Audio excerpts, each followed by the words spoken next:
Praise the Lord, good morning, जय मसीह की। एक बार फिर स्वागत है सोल्यूशन इन क्राइस्ट में। और परमेश्वर का धन्यवाद कि हमारा जीवन उसकी महिमा का कारण है और उसकी महिमा करने के लिए हमारे जीवन को चुना गया है, ठहराया गया है, नियुक्त किया गया है कि हम उसकी महिमा के कारण होकर आगे बढ़ सके। ओके, तो परमेश्वर का धन्यवाद कि हमारे जीवन में उन्होंने एक अद्भुत रीति से काम करते हुए हमारे जीवन को आगे बढ़ाए और ऐसे इस्तेमाल करने के लिए कि परमेश्वर हमारे जीवन को बाखूबी इस्तेमाल करते हुए हमारे जीवन को आगे बढ़ाए। जैसा परमेश्वर ने निर्धारित करके रखा है, तय करके रखा है कि मेरा और आपका जीवन ऐसे बढ़े, इन बातों के लिए इस्तेमाल में आए और बहुतों के लिए आशीष का, शांति का और उद्धार का कारण बन जाए। तो ऐसी सारी चीज़ों के लिए जबकि उन्होंने हमारा सब कुछ पूरा करने के लिए, आगे बढ़ाने के लिए मतलब सब कुछ अपने हाथों में, अपने कांधों पर लेकर रखा है, तो मुझे और आपको चिंता करने की आवश्यकता बिल्कुल भी नहीं है। तो आज के मनन के लिए जो एक वचन में पढ़ना चाहता हूँ, 12 अध्याय, रोमियो की पत्री 12 अध्याय, उसका 3 पद यूं लिखा है वहां पर, क्योंकि मैं उस अनुग्रह के कारण जो मुझको मिला है तुम में से हर एक से कहता हूं कि जैसा समझना चाहिए उससे बढ़कर कोई भी अपने आप को ना समझे, पर जैसा परमेश्वर ने हर एक को विश्वास परिणाम के अनुसार बांट दिया है वैसा ही सुबुद्धि के साथ अपने को समझे। अपने को समझे अर्थात ऐसी वो सारी चीजें जो हमसे नहीं बन पड़ती है, हम कोशिश ना करें। कुछ कुछ ऐसी चीजें होती हैं जिसको लास्ट में लेकर उस बनाने वाले के पास ही पहुंचना लास्ट ऑप्शन होता है। क्योंकि हमने इतने हाथ पैर और बुद्धि और सब सारा जीवन और सारी पहचान और सब कुछ झोंक दिया होता है, उसके बाद भी हमारा काम नहीं, उसके बाद भी हमारा काम नहीं होता। तब लास्ट ऑप्शन एक बचता है। एक काम करते हैं, हमारे बनाने वाले के पास, जो सब कुछ काम बना देते हैं, उनके पास जाते हैं और उनकी महानता तो देखिए, उनकी दया, उनका प्रेम तो देखिए। वो बोल सकते हैं, आप इतनी जगहों में गए, आपने इतना हाथ पैर मारा, अपना सब कुछ झोंक दिया, इवन पैसा, धन दौलत और पहचान और अपनी सारी शक्ति भी झोंक दी, तो भी काम नहीं हुआ। अब मेरे पास आयो, मैं तुम्हारा काम नहीं करता, बोल सकते हैं पर नहीं बोलते। उनका प्रेम देखिए, वो एक्सेप्ट करते हैं और हमारा काम बना देते हैं। और मानव जाति की, मनुष्य की नियति तुरंत में तो थैंक्स बोल देता है काम होने के बाद, दिल से आभारी या दिल से आभार व्यक्त करता है, दिल से आभारी हो जाता है। कुछ दिन बाद, थोड़े दिनों बाद वापस उसको भूल जाता है और अपनी बुद्धि के अनुसार काम करने लगता है। कितना स्वार्थी है मनुष्य। ऐसा एक शब्द कहूं, कितना बेईमान है मनुष्य।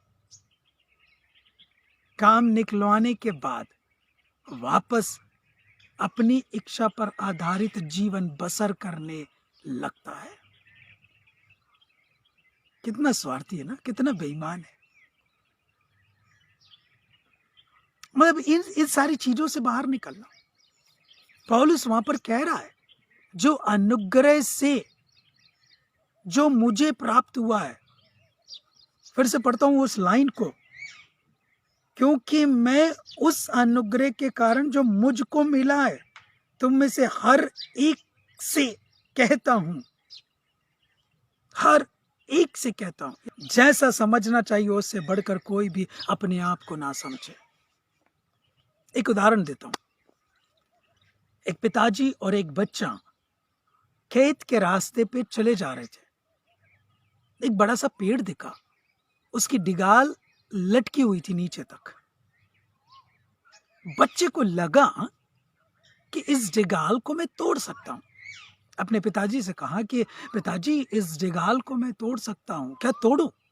पिताजी ने कहा, हाँ बेटा, तोड़ लो।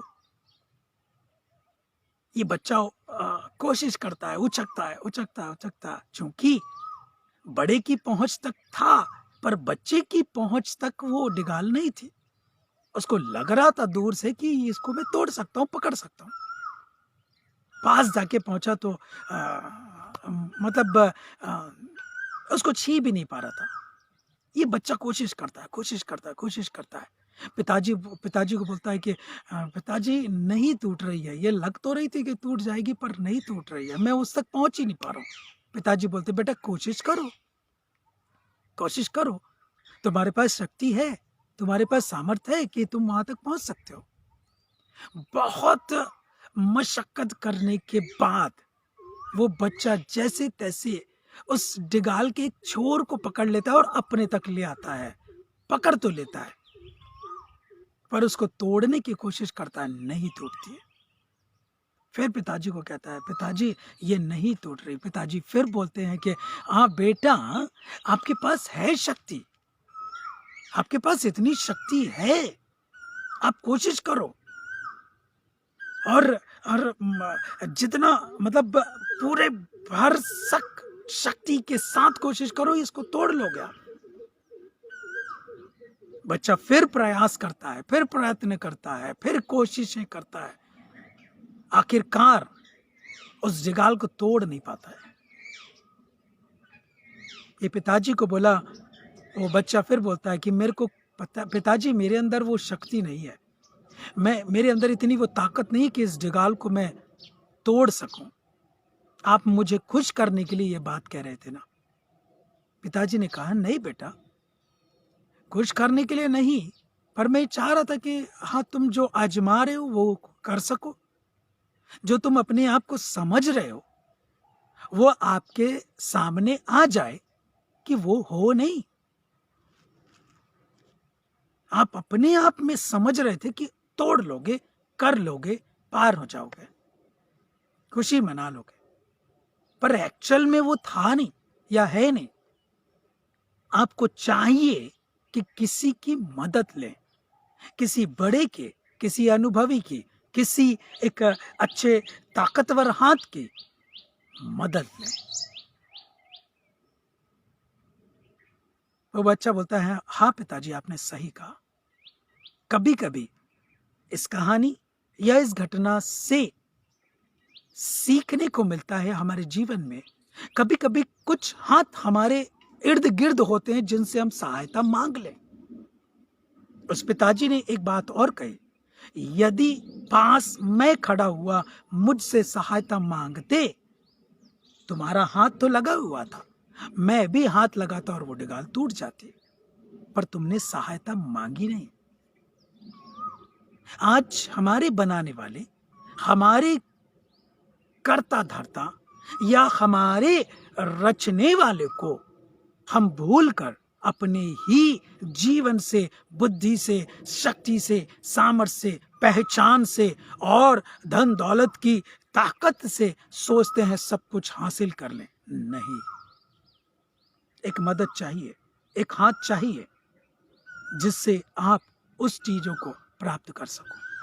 और वो मदद करने के लिए वो हाथ आपकी ओर बढ़े हुए हैं। आप कहो, विनती करो, सहायता मांगो। कैसा कहता है वचन में कि भजनकार, मैं अपनी आंखें पर्वतों की ओर लगाऊंगा क्योंकि मुझे सहायता वहीं से मिलती है। ऊंचे पर लगाऊंगा, वहीं से सहायता मिलती है। आज वो परमेश्वर हमारी सहायता करने के लिए तैयार है। कोई भी जैसा समझना चाहिए उससे बढ़कर कोई भी अपने आप को ना समझे। यदि समझ रहे हैं तो हम भूल में हैं। हम ना समझी में हैं, उससे बाहर निकले, उससे बाहर निकले और परमेश्वर के हाथ में अपने जीवन को सौंपते हुए परमेश्वर से सहायता मांगे, परमेश्वर से सहायता मांगे। और जब परमेश्वर से सहायता मांगेंगे तो वो मदद करने के लिए तैयार है। इससे पहले कि सारे प्रयासों के बाद लास्ट ऑप्शन हम परमेश्वर का चुने, सबसे प्रथम ऑप्शन उसका ही चुने, उनके ही हाथों में सौंपते। प्रभु मेरा ये केस है, मेरा ये जीवन है, मेरी ये बातें हैं, मेरा ये सब कुछ है आपके हाथ में, इसे आप चलाइए। वो ऐसा करेगा, हम जहां हाथ डालेंगे वहां काम हो जाएगा। परमेश्वर महान है हमारे जीवन में सब कुछ पूरा करने के लिए। जैसा समझना चाहिए उससे बढ़कर कोई भी अपने आप को ना समझे। लास्ट लाइन पढ़ देता हूं, ओके। ना समझे, पर जैसा परमेश्वर ने हर एक को विश्वास परिणाम के अनुसार बांट दिया है, वैसा ही सुबुद्धि के साथ अपने आप को समझे। प्रभु मुझसे नहीं हो सकता है,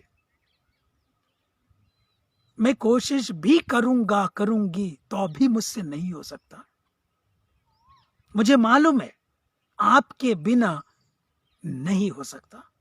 यदि ये शब्द बोल दोगे ना, वो सिंहासन छोड़कर खड़ा हो जाएगा। दिल से ये बोल दोगे तो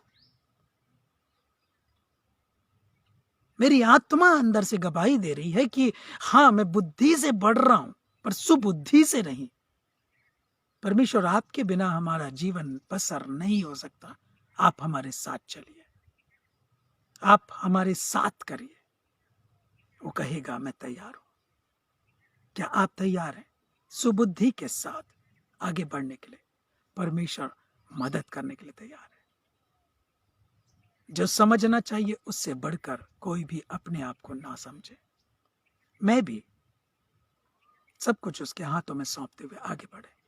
प्रभु जी, हम धन्यवादित हैं सुंदर बातों के लिए, सुंदर वचन के लिए, जो हमें शक्ति प्रदान करता है, जो हमें बल देता है।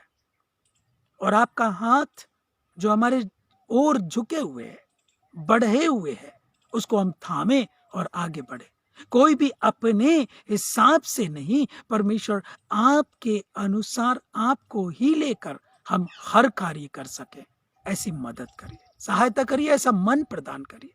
सारी महिमा हम आपको देते हैं। प्रार्थना यीशु के नाम से मांगते हैं, आमीन।